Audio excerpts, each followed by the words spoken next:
ಬಿಟ್ಟಿರಿಲ್ವಾ? ಸುಮ್ಮನೆ ಇಲ್ವಾ? ಎಂತ ಬ್ರಾಹ್ಮಣರು ನೀವು? ಒಂದು ಎಂತದು ಮಹಾರಾಜ ಬಡಿಬೇಡ ನಾ ಮಾತಾಡ ಒಂದು ಬಚ್ಚಲ ಮನೆಯಲ್ಲಿ ಬಚ್ಚಲ ಹೆಂಗಸರು ನೀವು ಒಂದು ಬ್ರಾಹ್ಮಣರ ಮನೆಯಲ್ಲಿ ಬಚ್ಚಲ ಹೌದೇನೋ ಮಾತಾಡಬೇಡ. ಎಲ್ಲಿ ಹೇಗೆ ಮಾತಾಡಬೇಕು ಅಂತ ತಿಳಿಬೇಕೇನು? ಬಿಸಿನೀರು ಸ್ನಾನ ಮಾಡಿ ಅಭ್ಯಾಸವ ಮನೆಯಲ್ಲಿ ಅಲ್ವಾ?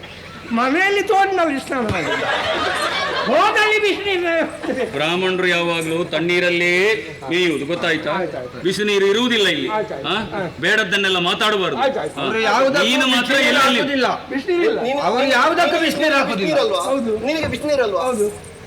ನರ್ಮದೆಗೆ ಹೋಗು ಹೋಗು, ಅಲ್ಲಿ ಬಿಸಿನೀರು. ನನ್ನ ಹೆಸರು ಹೇಳಿ ಮುಳು. ಹೌದಾ? ಹಾಗಾದ್ರೆ ಅವ್ರ ಹೆಸರು ಹೇಳುದು. ನಿಮ್ಮ ಹೆಸರು ಎಂತದ್ದು? ನೀನು ಹೆಸರು ಹೇಳಬೇಡ, ಮಹರ್ಷಿಗಳು ಹೇಳಿದ್ದು ಅಂತ ಮುಳು. ಮಾರ್ಚಿ ಅಂತ ಹೇಳಿದ್ರೆ ಆಯ್ತಲ್ಲ. ಮಾರ್ಚಿಗೆ ನರ್ಮದ ಮಹರ್ಷಿ ಆದಷ್ಟು ಬೇಗ. ಇನ್ನು ಹೊತ್ತು ಮಾಡೋದಲ್ಲ, ಆದಷ್ಟು ಬೇಗ ಮಾಡಿ ಊಟ ಮಾಡಿ ಅಮ್ಮ ಕಮಲಾದೇವಿ, ಅತಿಥಿಗಳು ಬಂದಿದ್ದಾರಮ್ಮ. ಮೃಷ್ಟಾನ್ನ ಕೊಡುತ್ತಾರೆ.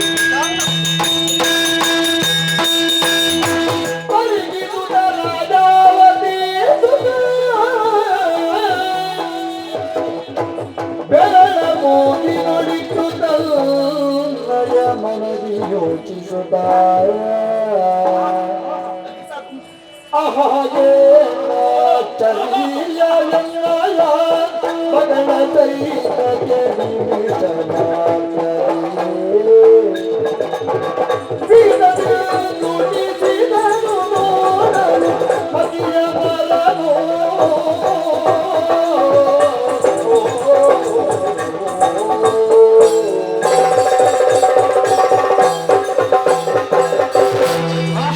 ಮಗನ ನೀನು ಯಾವ ಕೈಯನ್ನು ಮೂಸುವುದು? ಮುಸುದು ಹೇಳುದು. ಊಟ ಮಾಡಿದ್ಯಾ? ಊಟ ಮಾಡಿದ್ದೆ ಯಾವ ಕೈಯಲ್ಲಿ? ಕೈಯಲ್ಲಿ. ಅದು ಊಟ ಮಾಡುವಾಗ ಒಂದು ಅಗುಳು ಕೆಳಗೆ ಅಲ್ಲಿಗೆ ಹಿಡ್ಕೊಂಡೆ. ಆ ಒಂದು ಅಗುಳಿನ ಪರಿಮಳವೇ ಹೋಗಲಿಲ್ಲ. ಒಂದು ಅಗುಳೇ ನಿನಗೆ ಅಷ್ಟು ಪರಿಮಳ ಅಂತ ಆದ್ರೆ ಮಾಡಿದ ಅಡುಗೆ ಎಷ್ಟು ಪರಿಮಳ, ಅಡುಗೆ ಎಷ್ಟು ಪರಿಮಳ ಇರುವಾಗ ಮಾಡಿದ ಭಟ್ರು ಎಷ್ಟು ಪರಿಮಳ ಇರಲಿಲ್ಲ. ಅದು ಪರಿಮಳ ಭಟ್ರು. ಆಶ್ಚರ್ಯ. ಹೌದೇನು? ಇಂತಹ ಊಟವನ್ನು ನೀನು ಎಲ್ಲಿಯಾದರೂ ಮಾಡಿದ್ದೀಯಾ? ನಾನು ಮಾಡಲಿ, ನೀವು? ನಾನು ಮಾಡಲಿಲ್ಲ. ನೀವು ಬಿಡಿ, ನಾನೇ ಮಾಡಲಿಲ್ಲ. ಏನು ನನಗಿಂತ ದೊಡ್ಡ ಜನವ ನೀನು? ಹಾಗಲ್ಲ, ನಾನು ಮಾಡಲಿಲ್ಲ ಅಂತ ಹೇಳಿ. ನಿನ್ನ ಜೀವಿತಾವಧಿಯಲ್ಲಿ ಇಂತಹ ಊಟವನ್ನು ನೀನು ಮಾಡಲಿ. ನನಗೂ ಅದೇ ಆಶ್ಚರ್ಯ. ಎಷ್ಟು ಊಟ ಮಾಡಿದಿರಿ? ನಿಮಿಷಾರ್ಧದಲ್ಲಿ. ನಿಮ್ಮ ಶಾರ್ಥದಲ್ಲಿ ಊಟ. ನಿನ್ನ ಅಪ್ಪನ ಶಾರದಲ್ಲಿ ಅರ್ಧದಲ್ಲಿ ನಿಮಿಷಾರ್ಧದಲ್ಲಿ ಅರೆ ಗಳಿಗೆಯಲ್ಲಿ. ಹೌದು, ಇಂತಹ ಭೋಜನವನ್ನು ಅದು ಕೂಡ ಯಾವುದು? ಇಲ್ಲಿ ಒಂದೇ ಒಂದು ಮನೆಗೆ ಬೆಂಕಿ ಬೀಳಲಿಲ್ಲ.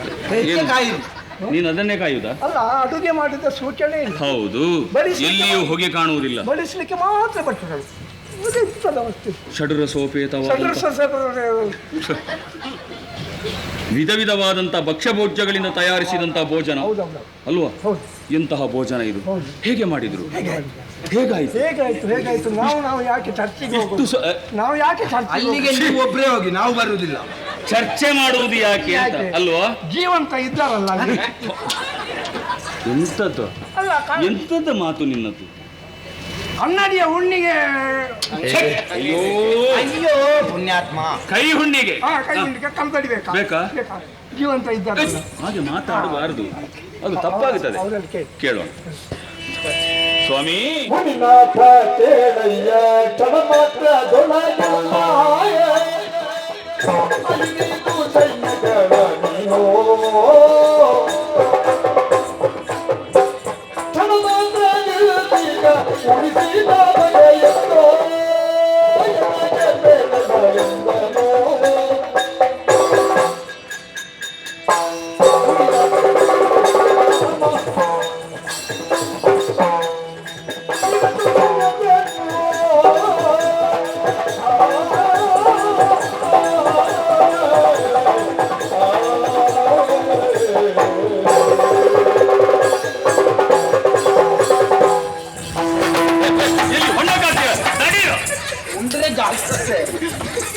ಹೊಂಡದಲ್ಲಿ ಬಿಸಿ ಎಲೆ ಹಾಕಿದ ಹೊಂಡಕ್ಕೆ ಹಾಕ್ಲಿಕ್ಕೆ ಉಂಟು.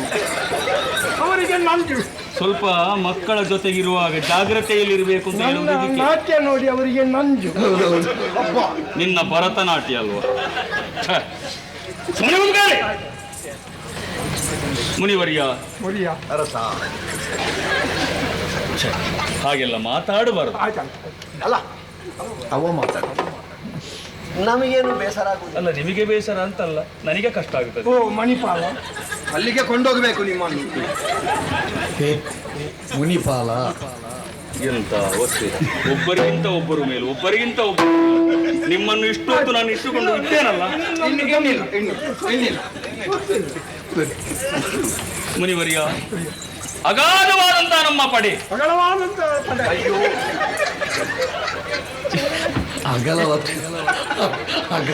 ಅಗಾಧವಾದದ್ದು. ನೀನು ನೀನೇ ಪೂರ್ತಿ ಮಾತಾಡ್ಬೇಕು, ಇಲ್ಲದಿದ್ರೆ ಅವರಿಗೆ ಬಿಡಬೇಕು. ನೀನು ಒಟ್ಟಿಗೆ ಮಾತಾಡುವಾಗ ಕಷ್ಟ ಆಗ್ತದೆ. ಇಷ್ಟು ದೊಡ್ಡ ಸೈನ್ಯಕ್ಕೆ ಇಷ್ಟು ಸ್ವಲ್ಪ ಸಮಯದಲ್ಲಿ ಇಷ್ಟೊಂದು ರುಚಿಯಾದಂತಹ ಭೋಜನವನ್ನು ನೀವು ಸಿದ್ಧಪಡಿಸಿ ನಮಗೆ ಉಣಬಡಿಸಿದ್ರಲ್ಲ. ಒಂದೇ ರುಚಿ ಅಲ್ಲ, ಹೌದು. ಯಾರ್ಯಾರ ನಾಲಿಗೆಗೆ ಹೇಗೆ ರುಚಿ ಬೇಕು ಹಾಗೆ. ಒಬ್ಬನಲ್ಲಿ ಕೇಳಿದ್ರೆ ಇನ್ನೊಬ್ಬ ಮತ್ತೊಂದು ಹೇಳ್ತಾನೆ, ಮತ್ತೊಬ್ಬ ಮತ್ತೊಂದು ಹೇಳ್ತಾನೆ. ನನಗೆ ಬಡಿಸಿದಲ್ಲಿ ಖಾರ ಖಾರ ತುಂಡಿತ್ತು, ನನಗೆ ಹುಳಿ ಹುಳಿ ಇತ್ತು.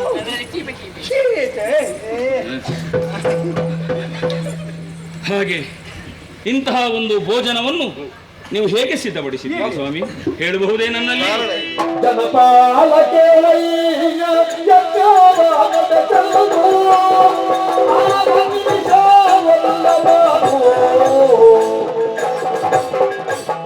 ಎನಗಿಟ್ಟ ಬೇರುವಾದ ಚೈತ್ರಮೀ ಪಡೆ ದಿನವಿದ್ಯಬಹುದಂತನು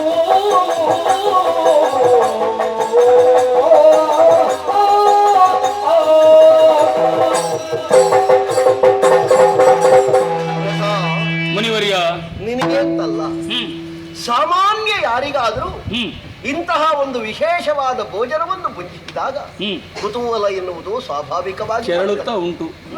ನನಗೂ ಕೂಡ ಆಗಿದೆ ಕುತೂಹಲ. ಕುತೂಹಲ ನೀ ಕೇಳಿದ್ದಿ ಎನ್ನುವುದಕ್ಕಾಗಿ ನಾವು ಮುಚ್ಚಿಡುವುದಿಲ್ಲ. ಮುಚ್ಚಿಡುವಂಥದ್ದು ಆಶ್ರಮದಲ್ಲಿ ಯಾವುದೂ ಇಲ್ಲ.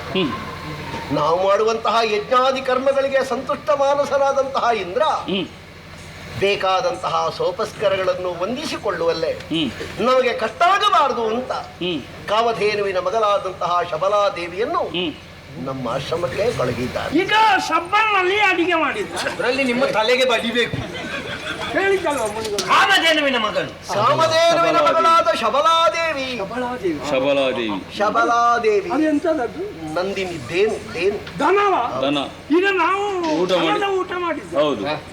ಈ ಅಮ್ಮನ ನೋಡುವಾಗ ಗೊತ್ತಾಗ್ತದೆ ದನದ ಊಟ ಮಾಡುವುದು ಅಂತ. ಆ ಅಮ್ಮ ಅನುಗ್ರಹ ಮಾಡಿದ್ದು ಅರ್ಥ ಆಯ್ತಲ್ಲ? ಗೊತ್ತಾಯ್ತು. ಆದದ್ದರಿಂದ ಹ. ದಿವ್ಯಾನುಗ್ರಹ ಭೂತದಿಂದ ಆಗಿರುವಂತಹ ಅಡುಗೆಯನ್ನು ಉಂಡ ನೀವು ಸಂತುಷ್ಟರಾಗಿದ್ದೀರಿ. ಬಡಿಸುವುದಕ್ಕೆ ಮೇಲಿನವರ ಅನುಗ್ರಹ ಕಾರಣವಾಯಿತಪ್ಪ. ಅರ್ಜುನ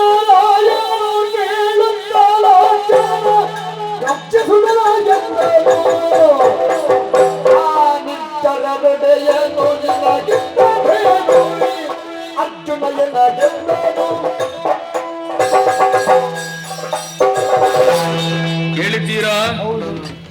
ನಂದಿನಿಯ ಮಗಳಾದಂತಹ ಶಬಲಾ ದೇವಿಯಿಂದ ಇಷ್ಟೆಲ್ಲ ರುಚಿಕರವಾದಂತಹ ಅಡುಗೆ ಸಿದ್ಧಪಡಿಸುವುದಕ್ಕೆ ಸಾಧ್ಯವಾಯಿತು ಅಂತಾದ್ರೆ ಆಶ್ಚರ್ಯ. ನನ್ನಂತಹ ಮಾಹಿಷ್ಮತಿಯ ದೊರೆ ಇದ್ದು ನನಗೆ ಇದು ಇಲ್ಲ ಅಂತ ಆದ್ರೆ ಕೊರತೆ ಅಲ್ವಾ? ಅದೊಂದು ಬೇಕು. ಹೌದು. ಇದೊಂದು ನಮ್ಮ ಅರಮನೆಯಲ್ಲಿದ್ರೆ ತುಂಬಾ ಜನ ಊಟಕ್ಕೆ ಬರ್ತಾರೆ ನೋಡಿ. ಸಟಕ್ಕ ಮಾತ್ರ ಅಲ್ಲ, ಉತ್ತಮವಾದ ವಸ್ತು ನಿಮ್ಮಲ್ಲಿ ಇರಬೇಕು. ನಿನ್ನ ಜ್ಞಾನಕ್ಕೆ ಮೆಚ್ಚಿಕೊಳ್ಳಬೇಕು ಆದಿತಯ್ಯ. ನಾನು ಪ್ರಶಂಸಿಸಿದ್ದೇನೆ. ಒಳ್ಳೆಯದು ಸ್ವಾಮಿ. ಸಂತೋಷವಾಯಿತು ನಿಮ್ಮ ನುಡಿಗಳನ್ನು ಕೇಳುವಾಗ. ಶಬಲಾದೇವಿಯಿಂದ ಇಂಥ ರುಚಿಕರವಾದಂತಹ ಅಡುಗೆಯನ್ನು ಸಿದ್ಧಪಡಿಸುವುದಕ್ಕೆ ಸಾಧ್ಯವಾಯಿತು ಅಂತ ಆದ್ರೆ ನಾನೊಬ್ಬ ರಾಜನಾಗಿ ನಿಮ್ಮಲ್ಲಿ ಕೇಳುತ್ತಾ ಇದ್ದೇನೆ. ನಿರ್ಜರ ಒಡೆಯನಾದಂತಹ ಇಂದ್ರ ಕೊಟ್ಟಂತಹ ಆ ಒಂದು ಸುವಸ್ತುವನ್ನು ನನಗೆ ನೀವು ಕೊಡಬೇಕು. ಅಯ್ಯ, ಓ, ನಾವು ಕಚ್ಚಿದ್ರೂ ಸಿಹಿ ಕೊಡುವುದು ಕಬ್ಬು. ನನ್ನ ಮಾತಿನಿಂದ ನಿನಗೆ ಸಂತೋಷ ಆಯ್ತು ತಾನೆ? ಹೌದು. ಸಂತೋಷ ಕೊಟ್ಟವರಿಗೆ ನಾವು ಸಿಹಿಯೇ ಕೊಡಬೇಡವೇನು? ಕೊಡ್ಲೇಬೇಕು. ಹಾಗಾದ್ರೆ ನೀನು ದುಃಖ ಕೊಡ್ತೀ ಅಂತ ಆದ್ರೆ ಇದರ ಅರ್ಥ ಏನು? ದುಃಖ ಕೊಡುವುದಿಲ್ಲ ಸ್ವಾಮಿ ನಿಮಗೆ. ನಾನೊಂದು ರಾಜನಾಗಿ ನಿಮ್ಮಲ್ಲಿ ಕೇಳುತ್ತಾ ಇದ್ದೇನೆ. ನೀವು ಸಂಪಾದಿಸಿದರಲ್ಲಿ ಒಂದಂಶವು ನನಗೆ ಸೇರಬೇಕಾದ್ದು. ಆ ಒಂದು ರೂಪದಲ್ಲಿ ಕೇಳುತ್ತಾ ಇದ್ದೇನೆ. ನನಗೆ ದಾನವಾಗಿ ಕೊಡಿ ಸ್ವಾಮಿ. ಕರರೂಪವಾಗಿ ನಾವು ಏನು ಕೊಡುವುದು ಗೊತ್ತಾ? ಹ್ಮ್ ಸತ್ಪ್ರಜೆಗಳನ್ನು ಸಂಪಾದಿಸಿ ಪ್ರಪಂಚಕ್ಕೆ ಕಾಣಿಕೆಯಾಗಿ ಕೊಡುವುದು ಋಷಿ ಮುನಿಗಳು ರಾಜನಾದವರಿಗೆ ಕೊಡುವ 6ನೇ ಒಂದರ ಕರ ಅಂತಲೇ. ಅಲ್ವಾ? ಮತ್ತೆ ವಸ್ತುಗಳನ್ನು ಕೊಡುವುದಕ್ಕಿಲ್ಲ. ಇನ್ನೊಂದು ಹೇಳ, ಆ, ದೇವಲೋಕಾಧೀಶ ನನಗೆ ಕೊಟ್ಟದ್ದು ಹ್ಮ್ ಇದು ಬ್ರಹ್ಮಸ್ವ. ಹ್ಮ್ ಮತ್ತೊಬ್ಬರಿಗೆ ಕೊಡು ಅಂತ ನನಗೆ ಆಜ್ಞೆ ಇಲ್ಲ. ಹ್ಮ್ ಇಲ್ಲಿ ನಡೆಯುವಂತಹ ಕರ್ಮಾದಿಗಳಿಗೆ ಹ್ಮ್ ಉಪಯೋಗ ಬೀಳ್ತದೆ ಅಂತ ಸುಮನಸರು ತಿಳಿದಿದ್ದಾರೆ. ಹ. ಅದು ಇಲ್ಲೇ ಬಿಟ್ಟರೆ ಸ್ಥಳಾಂತರವಾಗುವುದಕ್ಕುಂಟೆ. ನೀ ಕೇಳಬಹುದೇ? ಅದನ್ನು ನಾ ಕೊಡಬಹುದೇ? ಅದರ ಬದಲಿಗೆ ಕೊಡುವ. ಅದೇ 1550 ಎಮ್ಮೆ ಕೊಡುವ. ಇಷ್ಟಿಷ್ಟು ಸಗಣಿ ನಾನು ನಿಮ್ಮಲ್ಲಿ ವಿನಯದಿಂದ ಕೇಳುತ್ತಾ ಇದ್ದೇನೆ. ಕೇಳಪ್ಪ, ಬೇರೇನು ನಿಮ್ಮಲ್ಲಿ ಕೇಳುವುದಿಲ್ಲ. ನನ್ನ ಅರಮನೆಯಲ್ಲಿರುವಂತಹ ಯಾವುದೇ ವಸ್ತುಗಳನ್ನಾದರೂ ನಿಮಗೆ ನಾನು ಕೊಡುತ್ತೇನೆ. ಆ ನಿಮ್ಮ ದೇನುವನ್ನು ನನಗೆ ಕೊಡಿ. ನಿನ್ನ ಅರಮನೆಯಲ್ಲಿರುವುದು ಇದಕ್ಕೆ ತುಲ್ಯ ಅಂತಾದ್ರೆ ನೀ ಕೊಡುವುದು ಯಾಕೆ? ನನ್ನದನ್ನು ಕೊಂಡು ಹೋಗುದು ಯಾಕೆ? ವಿನಿಮಯ ಮಾಡಿಕೊಳ್ಳುವ. ಅಲ್ಲ, ಆಗುವುದಿಲ್ಲ ಅಂತ. ಈ ದೇನುವಿಗೆ ಸರಿ ಮೌಲ್ಯದ್ದು ನಿನ್ನಲ್ಲಿ ಉಂಟು ಅಂತಾದ್ರೆ ಇದನ್ನು ಕೊಂಡು ಹೋಗುದು ಯಾಕೆ? ನಿನ್ನಲ್ಲೇ ಉಂಟಲ್ಲ. ವಿಶೇಷವಾದದ್ದು ಇಲ್ಲಿ ಇದೆಯಲ್ಲ, ಅದೇ. ಇದಕ್ಕೆ ತುಲ್ಯವಾದದ್ದು ನಿಮಗೆ ಬೇಕಾಗುವ ಹಾಗೆ, ನಿಮಗೆ ಯಾವುದಕ್ಕೆ ಉಪಯೋಗ ಆಗುತ್ತದೆ, ಏನನ್ನು ಮಾಡಿಕೊಳ್ಳಬಹುದು, ಅದು ನನ್ನಲ್ಲಿದ್ರೆ, ನಿಮ್ಮ ಅವಗಾಹನೆಗೆ ಅದು ತಿಳಿದಿದ್ರೆ ನನ್ನಲ್ಲಿದ್ದದ್ದನ್ನು ಬೇಕಾದ್ದು ಕೇಳಿ ನೀವು. ಎಷ್ಟು ಸಮಾಧಾನದಲ್ಲಿ ಕೇಳುವಾಗ ನೋಡು, ವಿನಿಮಯಕ್ಕೆ, ವಿಕ್ರಮಕ್ಕೆ, ವಿಕ್ರಯಕ್ಕೆ, ಮತ್ತೊಂದು ದಾನಕ್ಕೆ, 4 ವಿಷಯದಲ್ಲಿ ಒಂದನ್ನೊಂದು ಸ್ಥಳಾಂತರಿಸಬಹುದಾಗ್ತದೆ. ವಿನಿಮಯ ಮಾಡುವುದಕ್ಕೆ ಇದಕ್ಕೆ ಸರಿ ತೂಕದ ವಸ್ತುಗಳಿಲ್ಲ. ವಿಕ್ರಯಿಸುವುದಕ್ಕೆ ಇದಕ್ಕೆ ಬೆಲೆ ಕಟ್ಟುವುದಕ್ಕೆ ಆಗುವುದಿಲ್ಲ. ದಾನ ಪಡೆಯುವುದಕ್ಕೆ ನೀ ಕ್ಷತ್ರಿಯ, ನಾ ಬ್ರಾಹ್ಮಣ, ನಿನ್ನಿಂದ ನಾ ಪಡಿಬಹುದು, ನನ್ನಿಂದ ನೀ ಪಡೆಯುವುದಿಲ್ಲ. ಮತ್ತೆ ವಿಕ್ರಮ ತೋರಿಸುವ ಜಾಗ ಇದಲ್ಲ.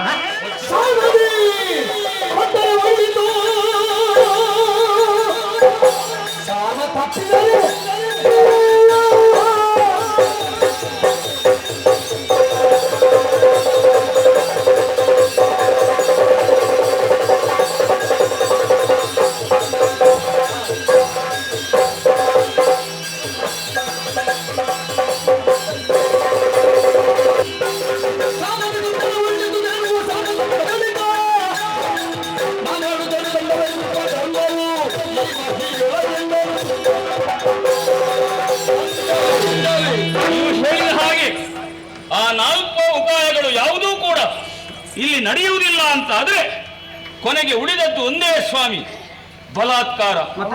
ಬಲಾತ್ಕಾರ ಮಾಡಬೇಕಾದಿತ್ತು. ಸಾಮದಿಂದ ಕೊಡಿ. ತೊಳೆದು ಕೋಪವ ಶಾಂತ ರೂಪನಾಗಿದೆ ನಿನ್ನ ಅವಸಾನ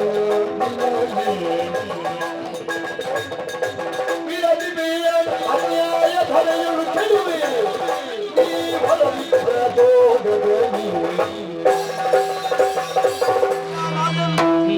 ಅಖಂಡವಾದಂತಹ ಭೂಮಂಡಲದ ಚಕ್ರಾಧಿಪತಿ ನೀನಾಗಿದ್ದಿ. ಚಕ್ರವರ್ತಿಯಾದಂತಹ ನೀನು ರಕ್ಷಣೆ ಮಾಡಬೇಕೇ ಹೊರತು ಭಕ್ಷಿಸುವಂತಹ ಕೆಲಸವನ್ನು ಮಾಡಕೂಡದು. ಅನ್ಯಾಯ ಅಧರ್ಮವನ್ನೆಸಗುವುದಕ್ಕೆ ಮುಂದಾಗಿದ್ದಿ. ನನ್ನ ಸ್ವಾಮಿಯನ್ನು ನೋಡು, ಅವರು ಕೋಪವನ್ನು ತ್ಯಜಿಸಿದವರಿದ್ದಾರೆ. ಈ ಹೊತ್ತಿಗೆ ಅವರು ಕೋಪವನ್ನು ಹೊಂದಿದವರು ಅಂತಾದರೆ ಶಾಪಪಟ್ಟು ನಿನ್ನ ಕೊನೆಗಾಲವನ್ನು ಮಾಡಿಕೊಡ್ತಾ ಇದ್ರು. ಆದರೂ ಇನ್ನೂ ಸೌಮ್ಯದಿಂದಲೇ ಇದ್ದಾರೆ ಅಂತಾದರೆ ಕೋಪವನ್ನು ತ್ಯಜಿಸಿದವರಿದ್ದಾರೆ. ಶ್ರೇಷ್ಠರಾದಂತಹ ನೀವು ಮಾಡುವಂತಹ ಕೆಲಸವನ್ನು ಕನಿಷ್ಠರಾದವರು ಅನುಸರಿಸಬೇಕು. ಆದರೆ ಈ ತರವಾಗಿ ಮಾಡುವುದು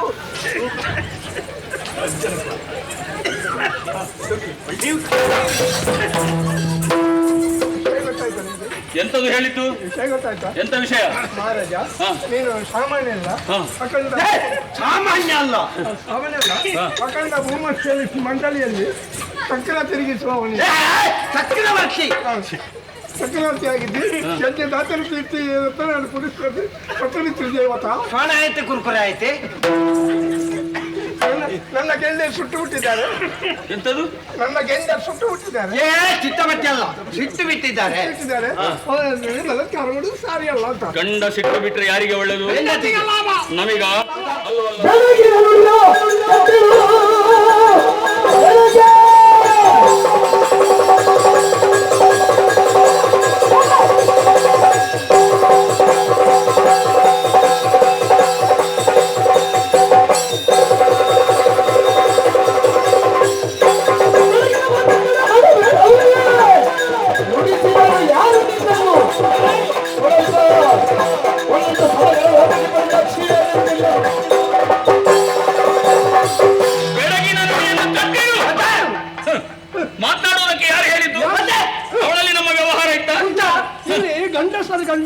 ವ್ಯವಹಾರ ಮಾಡುವಾಗ ಹೆಂಗಸರ ಮಧ್ಯಕ್ಕೆ ಬಾಯಿ ಹಾಕುದೆಂತ ಎಂತದು? ಗಂಡಸರ ವ್ಯವಹಾರಕ್ಕೆ ಅವ್ರು ಮಾತಾಡ್ತಾರೆ. ಎಂತದ ನಿನ್ನದು? ನಾವು ಗಂಡಸರ ಅದೇ ನಾವು ಮಾತನಾಡುತ್ತಾ ಇರುವಾಗ ಎಡೆಯಲ್ಲಿ ಇವಳೇನು ಮಾತನಾಡುವುದು? ಹೆಂಗಸು ಎಂತ ಹೇಳಿದ್ದು ನೀನಾಗ? ಅವರು ಗಂಡಸ ಇಟ್ಟು ಬಿಟ್ಟಿದ್ದಾರಂತೆ. ಭಟ್ರಿ ಅಲ್ವಾ? ಯಾರು ಹೇಳಿದ್ದು? ಭಟ್ರು ಹೆಂಡತಿ ಭಟ್ರಿ. ಛೀ, ಭಟ್ರಿ ಛೀ, ಹಾಗಲ್ವೋ? ಅವಳು ಬ್ರಾಹ್ಮಣ. ಹೌದು, ಬ್ರಾಹ್ಮಣಿ ಅಲ್ವಾ? ಬ್ರಾಹ್ಮಣಿ ಅಲ್ವಾ? ಹೌದು. ಯಾವಾಗ? ಈಗ ಈಗ ಮೊದಲಲ್ಲ. ಮೊದಲೊಂದು ಕಾಲದಲ್ಲಿ ಸ್ವಯಂವರ ನಡೀತಾ ಇತ್ತು. ಆ ಕಾಲಕ್ಕೆ ನಾನು ಅಲ್ಲಿಗೆ ಹೋಗಿದ್ದೆ. ಮಾಲೆಯನ್ನು ಹಿಡಿದುಕೊಂಡು ನನ್ನ ಮುಂದೆ ಬಂದಳು. ನನ್ನನ್ನು ನೋಡಿ 1000 ತೋಳಿನ ಹುಳು. ಅಯ್ಯೋ, ಇದು ಹುಳವ? ಇದು ಹುಳವ? ಇದು ಹುಳವ? ಇದು ಹುಳವ? ಅವಳು ಹೇಳಿದ್ದು ಕಡಿಮೆ. ನೀನು ಹೇಳಿದ್ದೆ ಹೆಚ್ಚಾಯ್ತು. ಈಗ ಹೌದಾ? ನಿಮ್ಮನ್ನು ಹುಳ ಅಂತ ಹೇಳಿ ನನ್ನನ್ನು ಹೇಳಿದವಳು, ಹೌದೌದು. ನನ್ನನ್ನು ನಿಂದಿಸಿದವಳು ಹೌದು. ಇವಳೇನು? ತುಟಿಗೆ ಮೀರಿದ ಹಲ್ಲು, ಮನೆಗೆ ದೊಡ್ಡ ಮೆಚ್ಚು. ಕೆಟ್ಟು ಕಲ್ಲು. ಇದು ನಮಗೆ ಬೇಕಾ? ಅಗತ್ಯ ಇಲ್ಲ. ಇವಳ ಮಾತೇನು ಕೇಳುವುದು? ಎಂತದು? ಹೋಗು. ಎಲ್ಲಿದೆ? ಅಲ್ಲಿ ಅಲ್ಲಿ ಉಂಟು. ಹಿಡೀರಿ, ಹಗ್ಗ ಹಾಕಿ ಎಳ್ಕೊಂಡು ಹೋಗು.